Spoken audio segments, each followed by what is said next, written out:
안녕하세요, 여러분. 여러분이 예수 동행일기 쓰실 결심을 하시고 나눔 방도 만들어 봐야 되겠어. 어제 그렇게 결심하셨어요?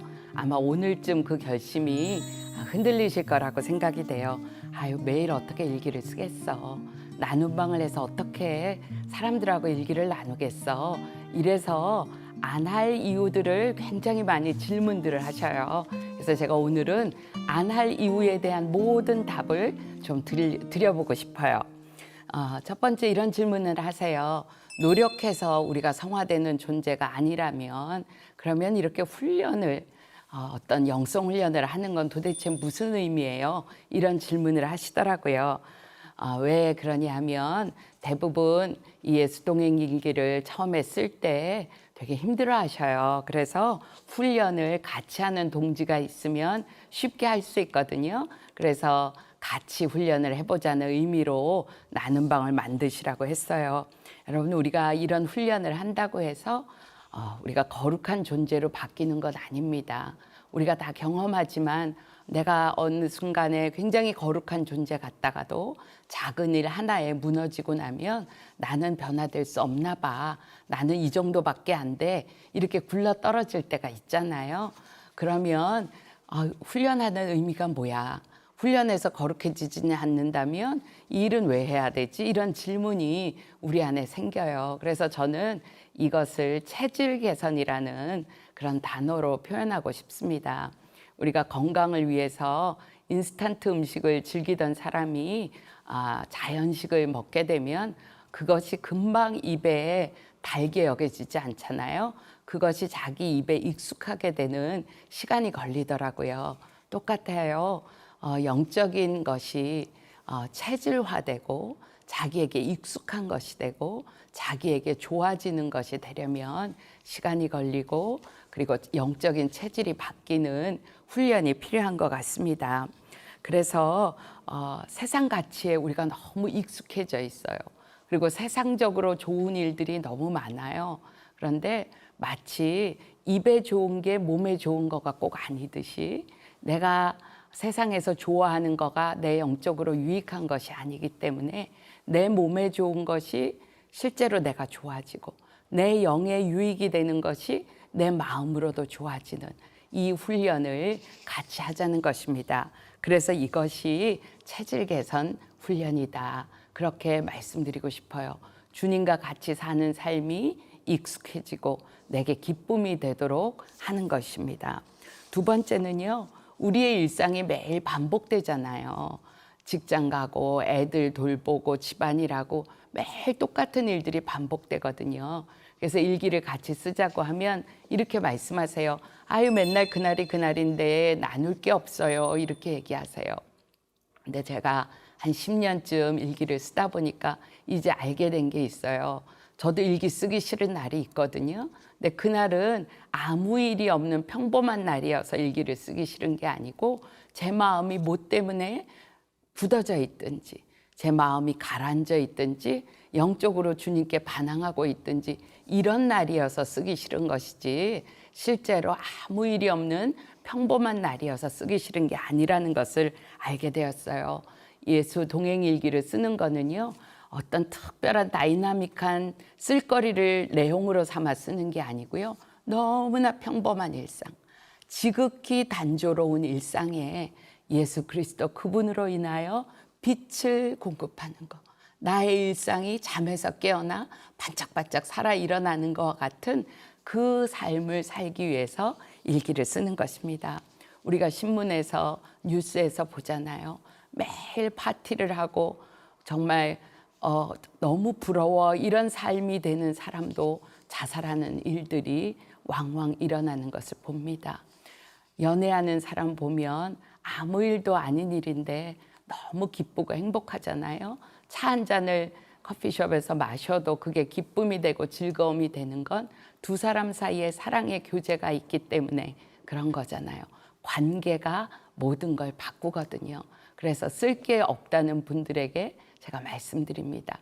쓸 게 없는 여러분의 단조로운 일상이 주님의 빛이 들어감으로 주님의 사랑이 흐름으로 의미 있고 정말 기쁨이 넘치는 삶으로 가도록 하기 위해서 일기를 같이 쓰자고 말씀을 드리는 겁니다. 세 번째는요, 너무 바빠서 쓰고 싶은데 못 써요. 이런 분들이 계시더라고요.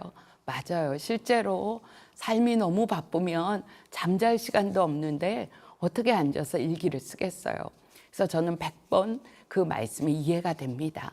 그래서 제가 사람들을 유심히 관찰해 봤어요. 지하철 탈 때, 버스 탈 때, 교회에서 만나는 분들, 병원 대기실, 식당에서 음식 기다릴 때 아무리 바쁜 분들이라도요, 하루에 몇 분은 어떤 때에는 자기가 바쁨에도 불구하고 핸드폰으로 기사 검색하고 게임하고 뭐 드라마 보고 스포츠 보는 일들은 아무리 바쁜 분들도 시간을 내시더라고요.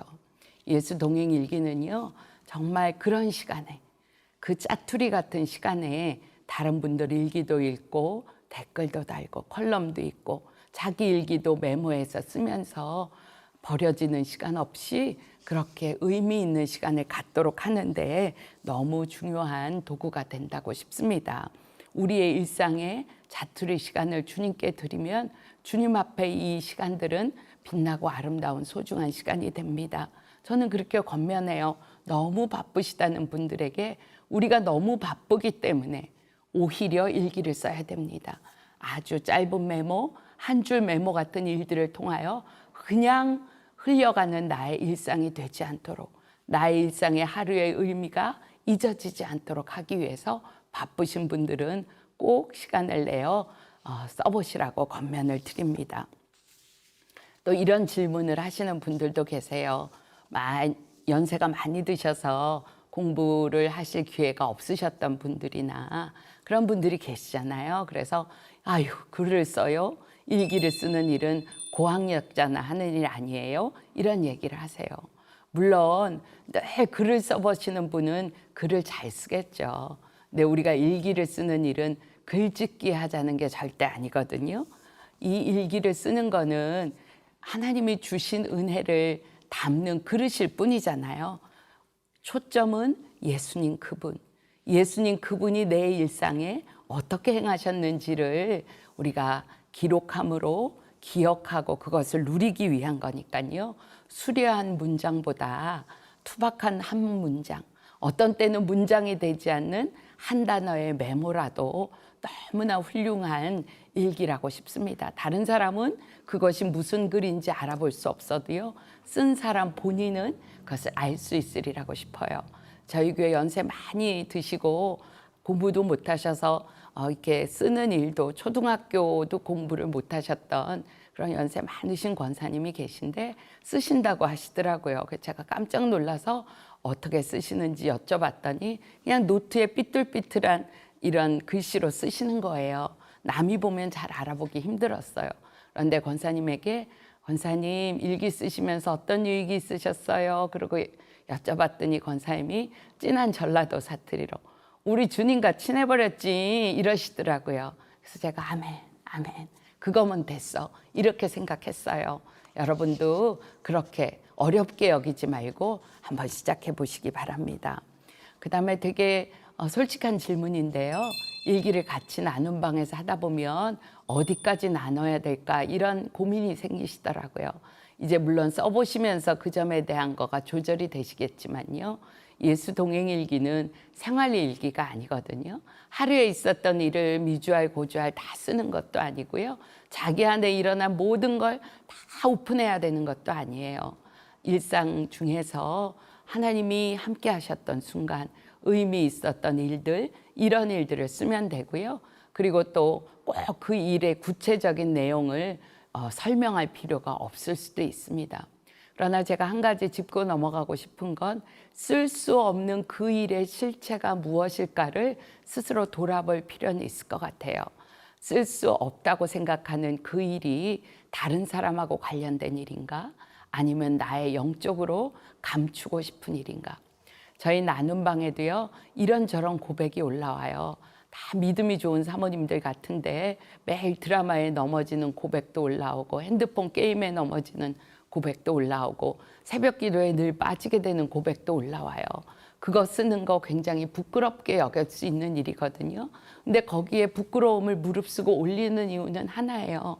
그 생활에서 벗어나고 싶고 극복하고 싶은 이유예요. 우리가 넘어지는 이유는요, 엄청난 큰 죄를 지어서 넘어지는 게 아니고요, 정말 작은 것 하나, 죄라고 할 수 없는 그것이 나로 하여금 하나님 앞에 온전한 순종을 살지 못하게 하는 거기 때문에, 그것이 나의 영적인 실체와 관련된 일이라고 한다면 드러내 보일수록 그것은 나에게 유익이라고 싶습니다. 그러나 다른 사람과 관련된 일이라면 덕을 세우기 위해서 안 쓰는 게 좋겠죠. 그저 오늘은 어떤 분을 만나서 대화했다, 오늘은 어떤 분을 만나서 이야기를 했는데 위해서 기도가 많이 필요한 것 같다, 이 정도로 언급하면 너무나 충분하다고 싶습니다. 어떤 때는 내 변명을 하고 싶은 때도 있어요. 사실은 이게 오늘 이렇고 이랬는데, 그런데 주님께 여쭤보면 말하지 마, 입 닫아, 이렇게 하실 때가 훨씬 많아요. 우리가 일기에 꼭 쓰지 않아도 주님께 그것을 묻고 대답하고, 사실 성령 충만이 뭐예요? 주님이 나를 다스리시는 거가 성령 충만이잖아요. 일기에 쓰지 않았어도 주님은 기억하고 아시고, 나는 그 일 때문에 주님 앞에 묻고 대답하고 통제를 받았기 때문에 그것은 쓰여지지 않은 가장 훌륭한 일기라고 그렇게 여겨집니다. 여섯 번째로 마지막으로, 정말 일기를 쓰기 싫을 때 억지로라도 쓰는 거 위선 아니에요? 쓰기 싫을 땐 안 쓰는 게 정직한 거 아니에요? 이런 질문을 받기도 해요. 저는 그때 꼭 얘기합니다. 오늘은 정말 일기가 쓰기 싫다, 이렇게 한 줄이라도 쓰라고 권면해요.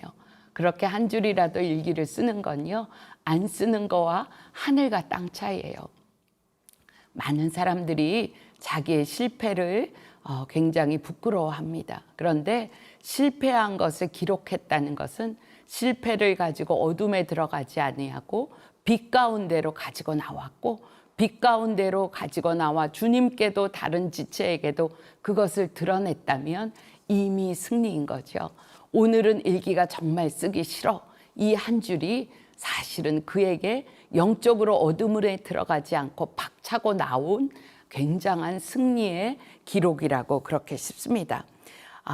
그렇게 되면 마귀는 우리를 어두움으로 혼자 있도록 끌고 들어가서 결국은 무너지게 만드는데, 그 어려움을 가지고 빛 가운데로 나와 다른 지체와 연합했기 때문에 그것은 놀라운 승리의 날이고 승리의 계가를 부르게 됩니다. 사실 저도 오늘은 정말 일기가 쓰기 싫다, 이렇게 한 줄 올린 날은 나눔방 식구들의 열화와 같은 응원을 받게 돼요. 그것이 제게 격려가 되고 위로가 되고 힘을 얻어서 나오게 됩니다. 이것이 나눔방 쓸 때 어려움이기도 하고, 또 여러분의 질문에 대한 답을 드리면서 나눔방을 통해서 누리는 유익이라고 그렇게 말씀드릴 수 있겠습니다. 감사합니다.